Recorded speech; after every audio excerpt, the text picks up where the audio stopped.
عمدہ مکان بھی ہے، اس کے پاس کاروبار بھی ہے، اس کے پاس اچھی دکان بھی ہے، بیٹا 25 برس کا ہو گیا ہے مگر نکاح کرنے تیار نہیں ہے، بیٹی کی عمر ڈھلتی جا رہی ہے مگر نکاح کرنے تیار نہیں ہے۔ آپ پوچھو جناب والا، تمہارے پاس مکان بھی ہے پھر بھی نکاح نہیں کر رہے، تمہارے پاس زمین بھی ہے پھر بھی نکاح نہیں کر رہے، تمہارے پاس دولت بھی ہے پھر بھی نکاح نہیں کر رہے، تمہارا بیٹا کما بھی رہا ہے پھر بھی نکاح نہیں کر رہے، تو بات جو شریعت سے اللہ اکبر بالکل ہی شریعت کا جاننے والا نہیں ہے، جو شریعت سے جاہل ہے وہ کہتا ہے میں اپنے بیٹے کا نکاح جب کروں گا جب میرا بیٹا پیروں پر کھڑا ہو جائے گا۔ اللہ کی قسم یاد رکھ، اپنے بیٹوں کو پیروں پر کھڑے ہونے کی بات پڑھنے والے یاد رکھو، کوئی باپ اپنے بیٹے کو رزق نہیں دے سکتا، کوئی باپ اپنے بیٹے کو رزق نہیں دے سکتی، کیونکہ خدا قرآن میں کہتا ہے وَمَا مِن دَابَّةٍ فِي الْأَرْضِ إِلَّا عَلَى اللَّهِ رِزْقُهَا، روئے زمین پر جتنے بھی جاندار ہیں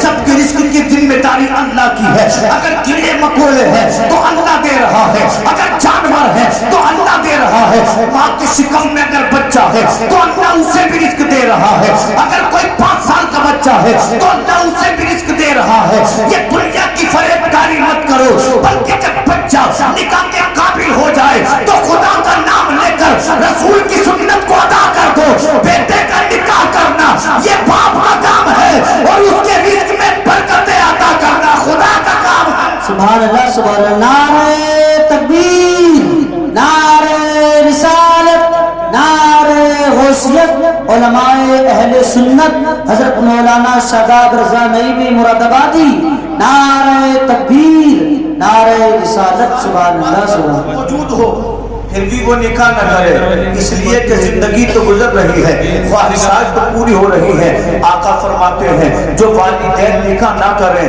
اللہ ان کے نامہ اعمال میں بھی گناہ لکھوائے گا، اور جو نکاح نہیں کر رہا ہے اس کو بھی گناہ ملے گا۔ اللہ اکبر۔ دوسری صورت یہ ہے آدمی کے پاس مکان بھی ہے، کاروبار بھی ہے، جوان بھی ہو چکا ہے مگر اس لیے نکاح نہیں کر رہا، 2 سال بعد کروں گا تو اچھی شادی ہوگی، اور اس کو یہ ڈر ہے اگر میں نے نکاح نہیں کیا تو شاید مجھ سے زنا ہو جائے، تو رسول کی شریعت کہتی ہے ایسے آدمی کے لیے نکاح کرنا واجب ہے، اگر وہ نکاح نہیں کرے گا تو اس کے اعمال میں گناہ لکھے جاتے رہیں گے۔ تیسری صورت نکاح کی یہ ہے کہ انسان کے پاس مکان بھی ہے، انسان کے پاس مال بھی ہے، اور اس کو نہ کوئی خوف ہے نہ ڈر ہے کہ مجھ سے گناہ ہو جائے گا، تو حضور فرماتے پھر بھی نکاح کرو، اس لیے کہ نکاح کرنا تمہارے رسول کی سنت ہے، نکاح کرنا اللہ کے محبوب کی سنت ہے۔ نکاح کی چوتھی شکل یہ ہے انسان کے پاس مکان نہیں ہے، انسان کماتا نہیں ہے مگر وہ پھر بھی نکاح کر رہا ہے، حالانکہ وہ بیوی کو لباس نہیں دے سکتا،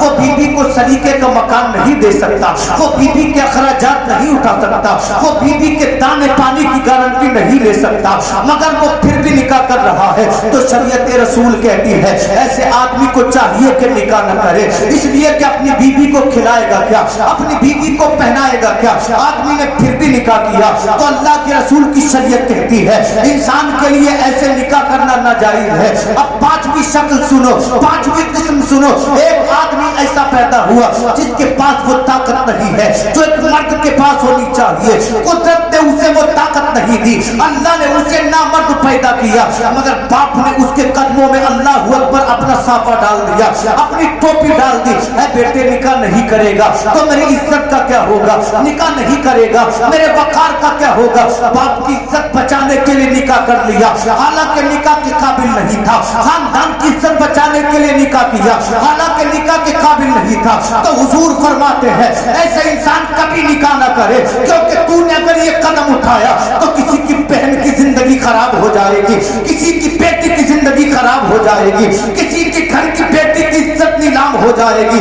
دیکھو تو اسلام کتنا پیارا مذہب ہے، نبی کی حدیث کہتی ہے ایسا آدمی کبھی بھی نکاح نہ کرے، اس لیے کہ تیرے خاندان کے لیے کسی کی بیٹی قربان نہیں ہونی چاہیے، تیرے وقار کے لیے کسی کی بہن قربان نہیں ہونی چاہیے۔ یاد رکھو مسلمانوں، آدمی نے پھر بھی نکاح کیا تو نبی فرماتے ہیں ایسے انسان کے لیے نکاح کرنا حرام ہے، جب تک نکاح میں رہے گا اللہ ایسے بندے کو اللہ اکبر گناہ دیتا رہے۔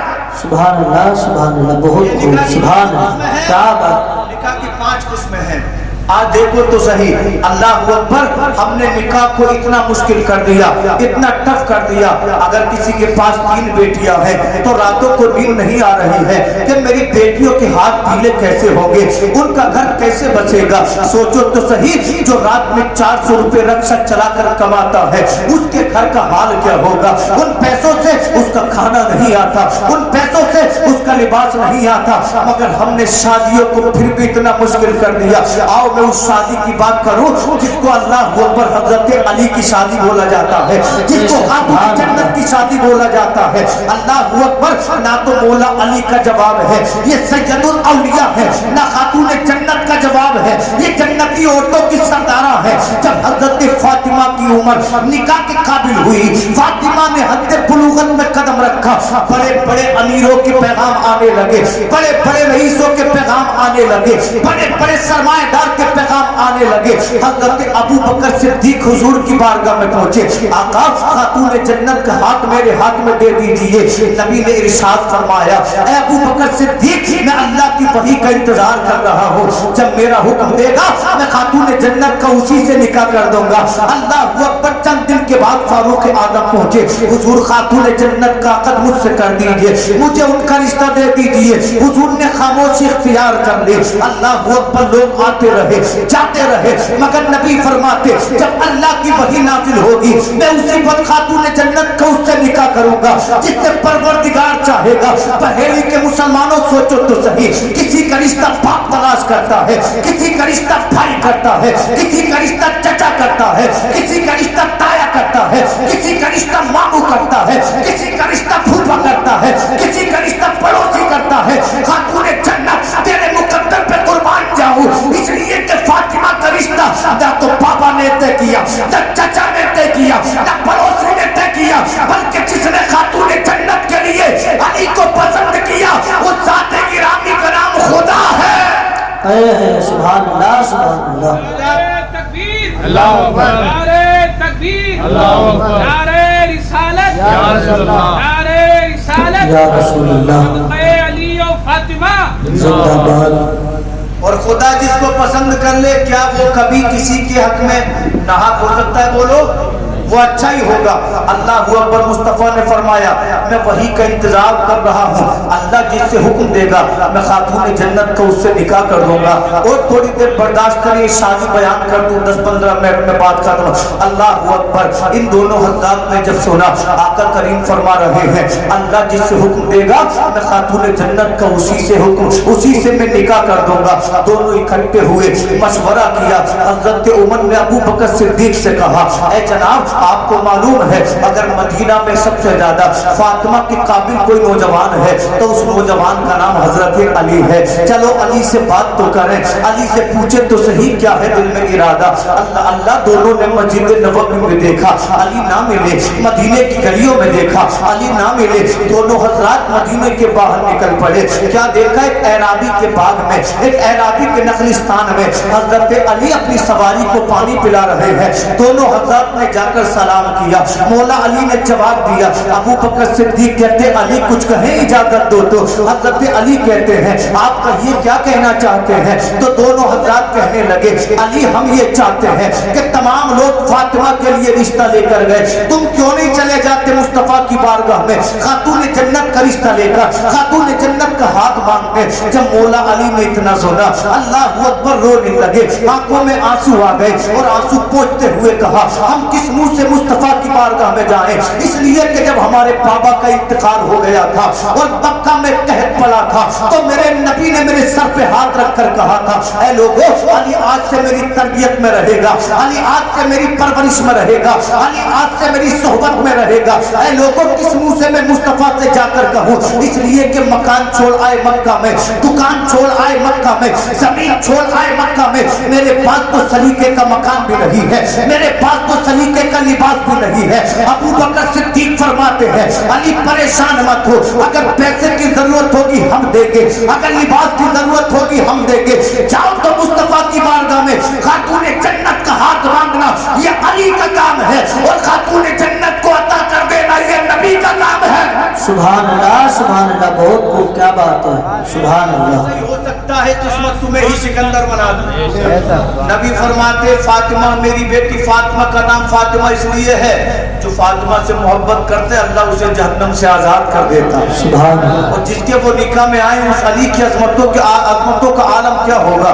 مولا علی کے بات سمجھ میں آ گئی، چلے مصطفیٰ کے گھر کی طرف، چلے مصطفیٰ کے کاسانے کی طرف، دروازے پر پہنچے، دروازہ کھٹکھٹایا، اس وقت آقا کریم حضرت ام سلمہ رضی اللہ عنہا کے گھر موجود تھے۔ آپ نے پوچھا حضور اس وقت رات میں دروازے پر کون آیا ہوگا؟ تو آقا فرماتے ہیں ام سلمہ اس وقت دروازے پر وہ کھڑا ہے جس سے اللہ بھی پیار کرتا ہے، محمد بھی پیار کرتا ہے۔ اللہ اکبر، دروازہ کھولا تو سامنے مولا علی کھڑے ہیں۔ ام سلمہ نے مسکرا کر کہا علی مصطفیٰ کا حکم ہے اندر آ جاؤ۔ حضرت علی جا کر بیٹھ گئے، اب نبی کو ٹکٹکی لگا کر دیکھ رہے ہیں، نبی کو نگاہیں باندھ کر دیکھ رہے ہیں، کہنا چاہتے ہیں مگر زبان ساتھ نہیں دیتی، بولنا چاہتے ہیں مگر زبان پہ الفاظ نہیں آتے۔ جب میرے حضور نے علی کو دیکھا تو نبی مسکرا دیے، میرا امام پکارتا ہے، جب آ گئی ہے جوش رحمت پہ ان کی آنکھیں، چلتے بجھا دیے ہیں، روتے ہنسا دیے ہیں، میرے کریم سے گر قطرہ کسی نے مانگا، دریا بہا دیے ہیں، دربے بہا دیے ہیں۔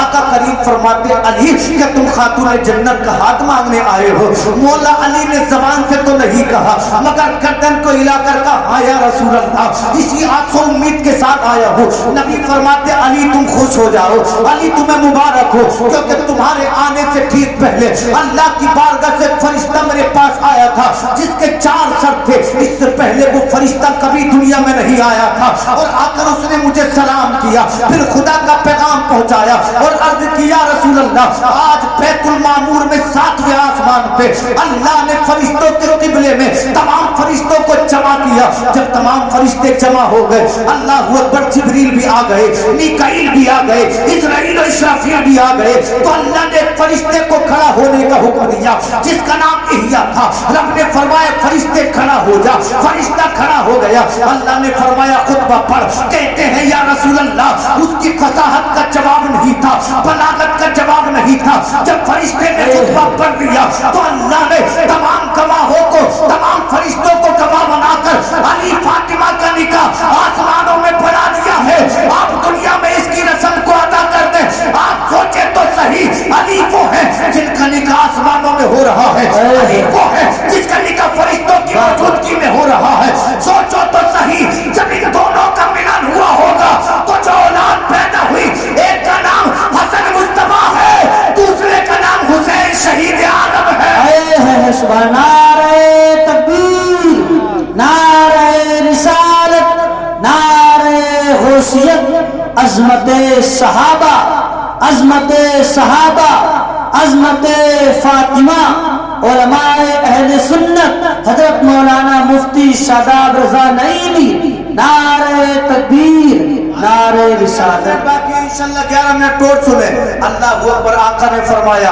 علی ہم نے تمہارے رشتے کو قبول کر لیا ہے، مگر بتاؤ تو صحیح کیا فاطمہ کا مہر دینے کے لیے تمہارے پاس کچھ ہے؟ اللہ اکبر، لوگوں نبی نے یہ نہیں پوچھا علی تمہارے پاس مکان کتنے ہیں، علی تم جوڑے کتنے لے کر آؤ گے، نبی نے سیدھے پوچھا علی مہر دینے کے لیے کچھ ہے؟ اللہ اکبر، ہاتھوں کو جوڑ کر عرض کرتے ہیں آقا ایک میرے پاس میری سواری ہے، ایک میرے پاس میری تلوار ہے، ایک میرے پاس میری زرہ ہے۔ آقا کریم نے ارشاد فرمایا علی تم سواری اپنے پاس رکھو، تمہیں جنگ میں جانا پڑتا ہے، تم تلوار اپنے پاس رکھو، تم جنگ کے لیے ہر وقت تیار رہتے ہو، اپنی جو زرہ ہے وہ بازار میں بیچ دو، بازار میں بیچنے کے بعد جو پیسے ملے وہ ہمیں لا کر دو تاکہ خاتون جنت کے جوڑے لائے جا سکیں، خاتون جنت کے لیے چند چیزیں خریدی جا سکیں۔ حضرت علی نے اپنی زرہ لی، چلے بازار کی طرف، ابھی راستے میں تھے کہ حضرت عثمان غنی سے ملاقات ہو گئی۔ یہ مصطفیٰ کے وہ پیغمبر ہیں جن کو حضور نے اپنی 2 بیٹیاں عطا کی ہے، یہ حضور کے 2 بار داماد بنے ہیں، اسی لیے ان کو ذوالنورین کہا جاتا ہے۔ مولا علی سے آپ نے فرمایا علی کہاں چلے ہو؟ کہا زرے بیچنے جا رہا ہو۔ آپ نے فرمایا مجھے دے دو۔ علی فرماتے کیا دو گے؟ آپ نے اللہ اکبر اس زرے کو 480 چاندی کے سکوں میں خریدا۔ جب مولا علی واپس چلے تو عثمان غنی کہتے علی سنو تو صحیح، ہم بھی کچھ بات کرنا چاہتے ہیں۔ مولا علی پلٹے، عرض کرتے حضور بتائیں تو صحیح۔ کہا علی آج تمہارے مقدر کا جواب نہیں ہے، آج تمہاری